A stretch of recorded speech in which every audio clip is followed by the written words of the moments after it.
তবে ইতিমধ্যে অ্যাম্বুলেন্স চলে আসার জন্য সেটা নিয়েই ব্যস্ত হয়ে পড়ল। এই তো আপনারা চলে এসেছেন, যাক ভালো হলো। চলুন তাহলে, আর বেশি দেরি করলে হবে না। আর বলছিলাম, আপনি?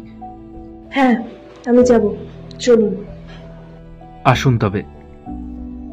ধরাধরি করে অচেতন অজ্ঞাত পরিচয়ের আহত ব্যক্তিকে অ্যাম্বুলেন্সে তোলা হলো।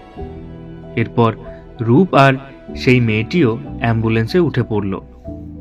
আপনাদের তাহলে সবটা গোড়া থেকে বলি। হাইরোডের ধারে একজন ব্যক্তি গাড়ি ব্রেক ফেল করে অ্যাক্সিডেন্ট করে।